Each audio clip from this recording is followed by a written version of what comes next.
अस्सलाम वालेकुम। जैसा कि हमारा एमएस वर्ड चल रहा है, वर्ड प्रोसेसिंग, और उसमें हमने अभी तक अपने दो टैब कंप्लीट कर लिए हैं, उनका होम और इंसर्ट। आज का जो हमारा टॉपिक है वो है न्यू टैब से, और उस लिहाज से हम आज जो पढ़ने वाले हैं वो है पेज लेआउट। पेज लेआउट हमारे पास third group of word processing है, और ये भी ज़्यादातर जिस तरीके से पहले वाले टॉपिक जो ज़रूरी थे, और ये भी हमारे पास ज़्यादातर टैब काफ़ी इस यूज़ में आता है। स्टार्ट करते हैं। तो सबसे पहले जो पेज लेआउट में आज का जो टॉपिक है वो है पेज सेटअप। ग्रुप का नाम है, और जो टैब है वो आपका पेज लेआउट है। अब इसमें सबसे पहले जो हमारे पास चीज़ आती है वो आपका है मार्जिन। अब मार्जिन हम इस्तेमाल करते हैं जब भी आप कोई पेज डिज़ाइन कर रहे हैं, उस पेज की साइज़ क्या हो। अब फॉर एग्ज़ाम्पल जिस तरीके से हर यूज़ होते थे, रजिस्टर यूज़ होते थे, तो हर रजिस्टर की कोई ना कोई साइज़ होती है कि कुछ ना कुछ पेजेस का एक स्टाइल होता है कि ये पेज हमारे पास मुख्तलिफ़ साइज़ के हैं। फॉर एग्ज़ाम्पल जैसे हम कहते हैं पेज साइज़, तो ये मुख्तलिफ़ हमारे पास पेज साइज़ की एग्जाम्पल आ रही है, A20, A4। इसी तरीके से अगर हम A4 है, अब इसकी आगे साइज़ भी लिखी हुई है, मिलीमीटर में है, इंचज़ में कर सकते हैं। और दूसरा, अगर हम मुझे कोई आईडी कार्ड वगैरह डिज़ाइन करना है तो वो भी हम थोड़ा बहुत एमएस वर्ड में कर सकते हैं। अब जैसे कि अब अगर आपको किसी भी पेज की साइज़ चेक करनी है तो उसकी आप ये इंचज़ की मार्जिन है, 11 उसकी हाइट है, और विड्थ हमारे पास 8.5 है। जो नॉर्मल आपके वाइट पेपर जो हम कहते हैं कि कंप्यूटराइज पेपर जो होते हैं वो आपके लेटर साइज़ के होते हैं। इसी तरीके से लीगल थोड़ा आपका पेज बड़ा होता है, और इसमें 14 उसकी हाइट होती है और 8.5 उसकी विड्थ होती है। तो ये हमारे पास उसके ज़्यादातर साइज़ पे काम होता है। आमतौर पे लेटर चलता है, लीगल भी कभी कभार यूज़ होता है, क्योंकि हम अगर कोई चीज़ बना रहे हैं तो हम जाहिर सी बात है अगर कोई चीज़ बनाओगे तो उसे प्रिंट भी करोगे, तो उसकी डिपेंड करता है कि हमारे पास साइज़ और मार्जिन क्या हो। अब ये हमने देखी थी साइज़ के मुख्तलिफ हैं, A4 है और लीगल है, मोर पेजिस पे आप बना सकते हो। अब ये तो था हमारे पास पेज की साइज़। अगर मैं यहाँ से एक पेज लिखता हूँ,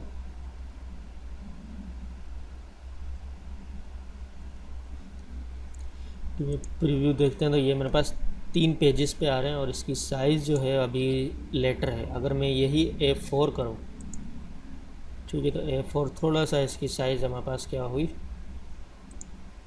इंक्रीज़, विड्थ इसकी कम हुई। और मज़ीद अगर मैं साइज़ यहाँ से चेंज करूँ इसकी, ज़्यादातर अगर आप अपने ऑफिस में देखेंगे तो लीगल होगा, लेटर होगा, तो मुख्तलिफ 5-6 साइज़ आती हैं। मेरे पास सिर्फ 2 शो हो रही हैं।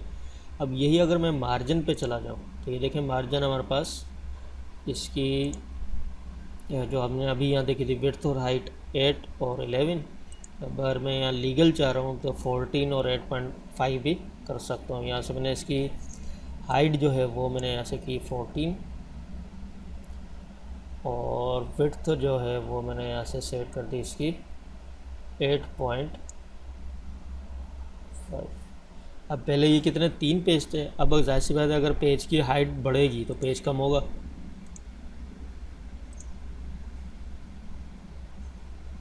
ठीक है, अब ये भी थोड़ा बहुत हमारे पास टेक्स्ट इसका कम हुआ है। तो ये हमारे पास पेज की साइजेस थी। अब डिपेंड करता है कि आपके पास कौन सा पेज है, किस पेज पे आप प्रिंट करेंगे।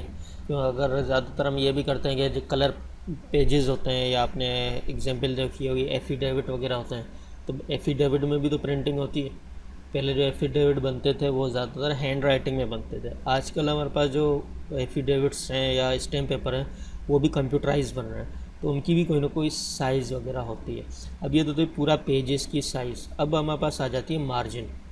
अब मार्जिन स्टार्टिंग लेक्चर में मैंने बताया था कि यहाँ से हमारे पास ये टॉप मार्जिन होती है, ठीक है, ये हमारे पास यहाँ से इसकी बॉटम मार्जिन है कि किस तरफ रख रहे हैं, और ये हमारे पास इसकी लेफ़्ट हुई और राइट हुई।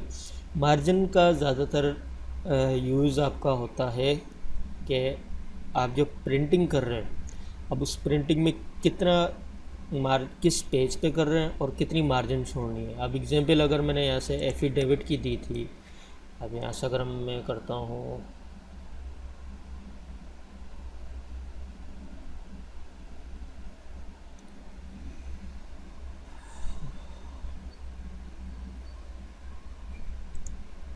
तो ये कोई एफिडेविट है। अब इसमें देखें इतना सा तो हमारे पास ऊपर एक प्रिंटिंग फॉर्म है, साइज़ होती है पे, और हमारे पास स्पेस होता है। अब अगर मैं इसी फाइल को अगर यहाँ से मैं प्रिंट करता हूँ, तो प्रिंट में क्या होगा, ये तो एफिडेविट के ऊपर प्रिंट हो जाएगा। तो इसकी हमें मार्जिन देखनी होती है कि कितना % इसकी मार्जिन है, फिर हम उससे प्रिंट करके यहाँ से स्पेस देके उसमें प्रिंट कर सकते हैं। और भी इसमें जैसे लेटर हेड वगैरह होते हैं, अब लेटर हेड में भी यहाँ से हमारे पास मार्जिन छोड़ी होती है ताकि हम उसमें प्रिंटिंग करें। अब सपोज़ है कि मेरे पास जो स्पेस है वो मैं चाह रहा हूँ कि मुझे यहाँ से मार्जिन पे जाए, और ये हमारे पास है कि टॉप कितना छोड़ना है। ज़्यादातर मार्जिन हम टॉप या बॉटम से छोड़ते हैं। लेफ़्ट और राइट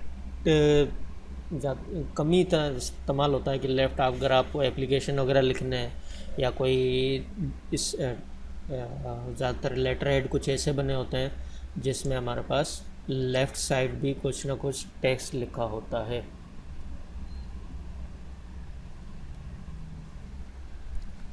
ठीक है, अब यहाँ से अगर मैं इसकी एग्जांपल दूँ ना, ऊपर यहाँ से हमारे पास इतना तो स्पेस आ रहा है, अगर मैं ये स्पेस छोड़ूंगा नहीं तो क्या होगा, आपका वो प्रिंट आ जाएगा, तो इसी ऊपर प्रिंट आ जाएगा। इसी तरह से बॉटम भी ये कोई डिस्क्रिप्शन दी होती है, अब इसमें टॉप भी है बॉटम भी है, तो इन दोनों की हमें मार्जिन छोड़नी होगी ताकि प्रिंट करते हुए ये टेक्स्ट कटे ना।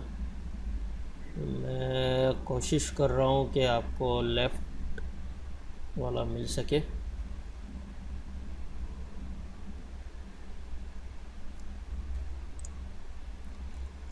तो ये ज़्यादातर मेडिकल वगैरह की रिसिप्ट्स वगैरह होती हैं, उसमें आपकी लेफ़्ट अलाइन भी ब्रेक होती है कि आप वहाँ से भी टेक्स्ट को छोड़ सकते हैं।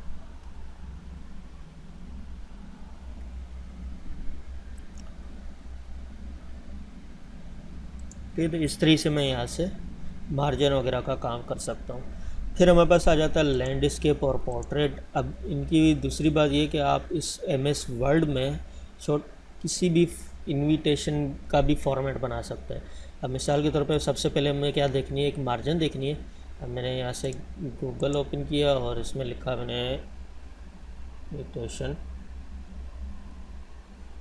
कार्ड साइज इंचेस, ठीक है। अब 5.7 बता रहा है, और मज़ीद हमारे पास 4 इंचज़ में, क्योंकि ज़्यादातर विनवर्ड इंचज़ को सपोर्ट करता है। मैं यहाँ से जा रहा हूँ आपके पास न्यू पे, क्रिएट, और सबसे पहले हम गए साइज़, इस पर साइज़ पे, तो ये सिंपल आप इस एरो पे भी क्लिक करेंगे पूरा सेटअप ओपन हो जाएगा, पेज सेटअप वाला। उसमें मार्जिन भी है, पेपर भी है। अब मुझे क्या चाहिए, पहले पेपर की साइज़ चाहिए, तो अब ये था इंचज़ में, तो इंचज़ में मैंने साइज़ देखी थी 5 और 7। 5 उसकी विड्थ है, 7 उसकी हाइट है, ठीक है। अब ये पेपर कुछ यूँ बना है, पर मुझे इसकी ओरिएंटेशन चेंज करनी है। ओरिएंटेशन या तो दो किस्म की होती है, पोर्ट्रेट और लैंडस्केप। पोर्ट्रेट जो आम पेपर होते हैं हॉरिजेंटल होते हैं, और सॉरी वर्टिकल होते हैं, और हॉरिजेंटल हमारे पास आपकी इस तरफ से ये एक पेपर बन गया। अब इसमें जो ये मार्जिन है, अब ये जाहिर सी बात है आपको अपने हिसाब से मार्जिन सेट करनी है कि किस तरफ आपके पास एक लोगो सेट होगा और कहाँ हमें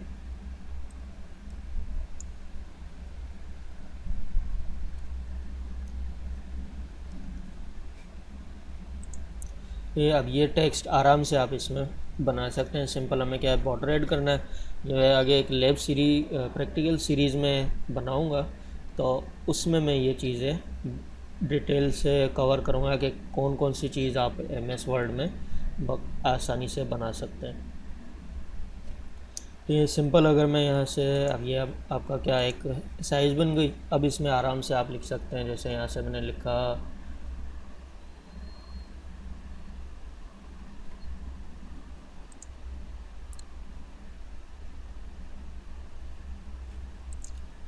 ठीक है, आप इस तरह से डिज़ाइनिंग वगैरह आप आराम से यूज़ कर सकते हैं।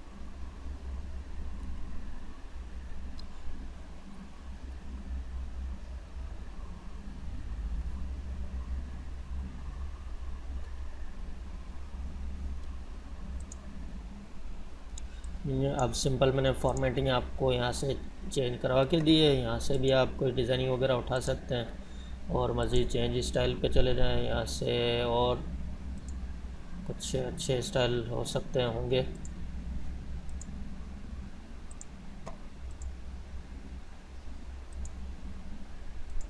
ठीक है, अब इसमें एग्जाम्पल देखें, खुद ब खुद उसने मार्जिन सेट किए।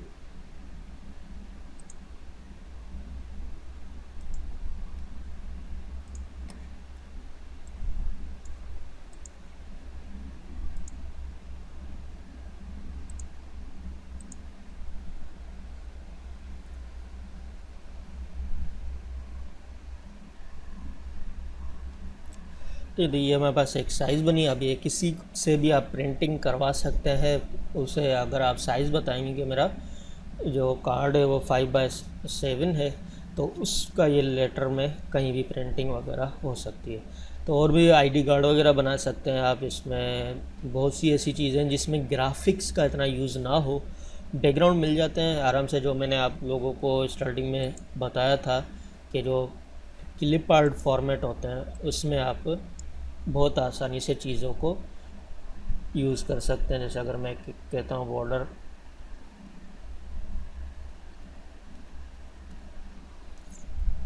ठीक है, ये आराम से आप यहाँ चारों तरफ इसमें फ़ाइल को डाउनलोड करें।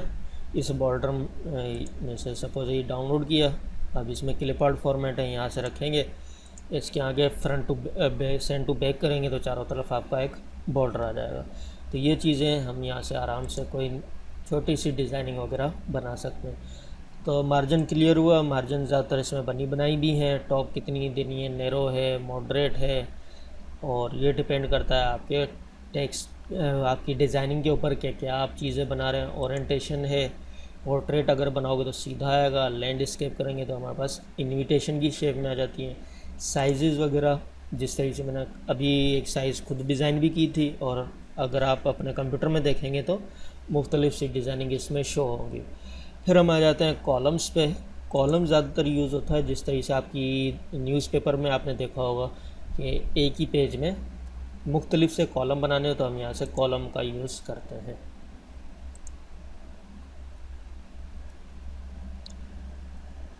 अब यहाँ से अगर मैंने कोई टेक्स्ट लिखा,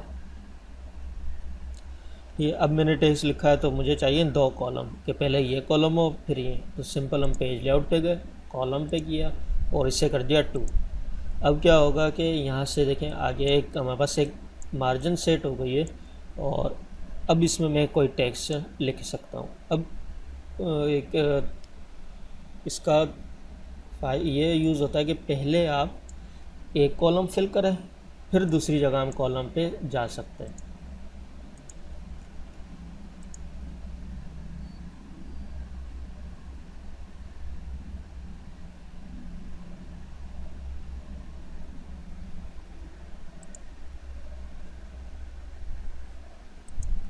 तो यहाँ भी इस तरीके से देखें ऑप्शन आ रहा है। तो अब ये क्या, पहले हेडिंग दी हुई है, फिर हमारे पास ये कॉलम है, फिर दूसरा कॉलम है, फिर तीसरा कॉलम है। इस तरीके से हम आराम से यहाँ से भी डिज़ाइन कर सकते हैं। पहले ये कॉलम लिखा, अब क्योंकि मैं यहाँ नहीं जा सकता जब तक ये कंप्लीट ना हो।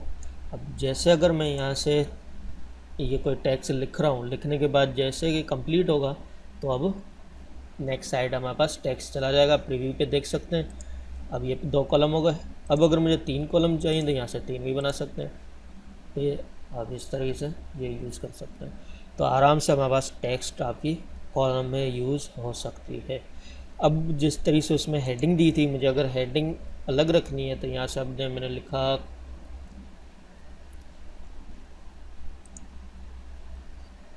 तो इसे कॉपी किया और सिंपल इस कॉलम पे जाके यहाँ से चले जाएं मोर कॉलम पे। तो ये मोर कॉलम पे जाके ये लिखा हुआ सिलेक्टेड टेक्स्ट, होल डॉक्यूमेंट मतलब हर चीज़ आएगी, मुझे सिर्फ सिलेक्टेड टेक्स्ट को करना है 1 पे।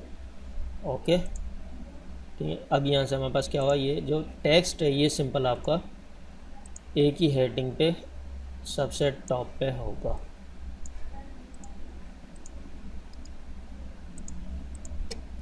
तो इस तरीके से आप आराम से कॉलम पे वर्किंग कर सकते हैं।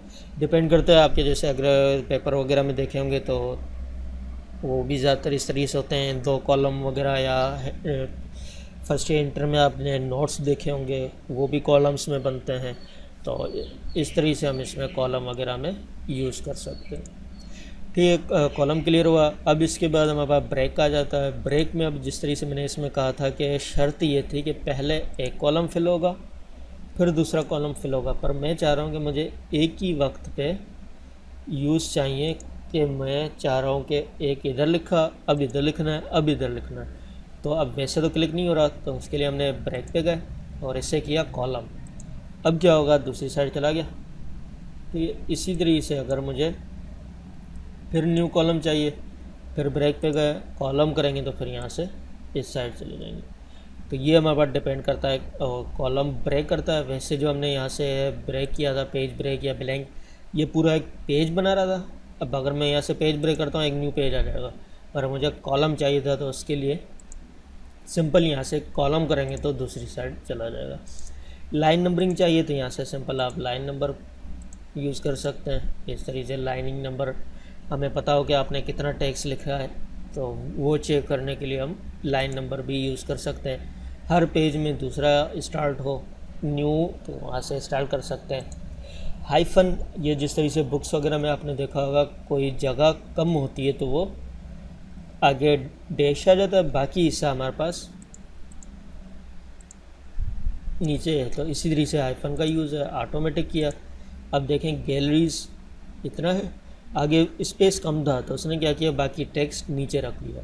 तो ये हमारे पास हाइफनेशन का इस्तेमाल होता है। ठीक है, तो पेज सेटअप, उम्मीद है ये टैब आपको समझ आया होगा। इसमें अगर प्रैक्टिस करनी है तो आप इनविटेशन कार्ड बनाएं, फीडबैक फॉर्म बनाएं और उसमें आप टेक्स्ट लिखें, ईमेल कर सकते हैं। ईमेल मैंने प्रोवाइड की हुई हैं, क्यों हर वीडियो में मैंने बताई, प्रैक्टिस करेंगे तो वो चीज़ें और क्लियर होंगी। तो देखते हूँ कितने स्टूडेंट मुझे ईमेल करते हैं, क्या क्या बना रहे हैं। हर इशू ये होता है कि हमें ग्राफिक आनी चाहिए तब हम यूज़ करेंगे, तो आप MS वर्ड में भी छोटी मोटी ग्राफिक्स आप इस्तेमाल कर सकते हैं। तो फॉर्म बना है और ईमेल कीजिए। ईमेल मैंने आपको प्रोवाइड की हुई है, मंसूर, और डिस्क्रिप्शन में मैं ऐड कर दूंगा ईमेल। तो उम्मीद है समझ आया होगा। नेक्स्ट वीडियो में फिर मिलेंगे। अल्लाह हाफ़िज़।